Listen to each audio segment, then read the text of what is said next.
एक आदमी ने अचानक जेल की कोठरी की जमीन पर कुछ अजीब देखा। वह ध्यान से देखने लगा। उसने देखा कि 3 चींटियां मिलकर कपड़ों का एक सेट उठा रही थीं। वह कुछ समझ पाता उससे पहले ही वे कपड़े अचानक हजारों गुना बड़े हो गए। आदमी हैरान रह गया। तभी चींटियों ने जमीन पर काउंटडाउन जैसा कुछ बना दिया, जैसे वे उसे कोई संकेत दे रही हो कि क्या करना है। उसी समय जेल का गार्ड उसकी तरफ आने लगा। तभी आदमी को सब समझ आ गया। वह तुरंत उन कपड़ों को पहनने लगा। जैसे ही काउंटडाउन खत्म होने वाला था, उसने जल्दी से आखिरी हेलमेट भी पहन लिया। जब गार्ड सेल के दरवाजे तक पहुंचा तो उसे अंदर कोई दिखाई नहीं दिया। उसे अपनी आंखों पर भरोसा नहीं हुआ, इसलिए विशोश वह पास आकर देखने लगा और उसके पैरों के नीचे भाग रहा था।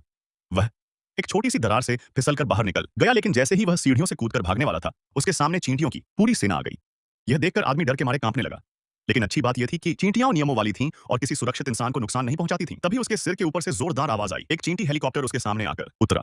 तब आदमी को समझ आया कि ये सारी चींटियां उसे बचाने आई हैं।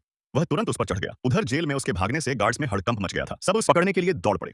इधर आदमी हेलीकॉप्टर में बैठकर भाग रहा था, लेकिन तभी अचानक एक मोटरसाइकिल तेजी से गुजरी। उसकी हवा से आदमी उछलकर बस के अंदर जा गिरा। वह एक महिला के बालों पर गिरा, फिर अखबार पर थप्पड़ की तरह आ गिरा। सांस लेने से पहले ही वह खिड़की से बाहर फेंक दिया गया। बाहर की गर्म हवा ने सोए उसे सैकड़ों मीटर ऊपर उड़ा दिया। इतनी उथल पुथल के बाद आदमी पूरी तरह चकरा गया। आखिर में उसकी आंखें घूमती हुई सीधे नीचे गिरने लगीं।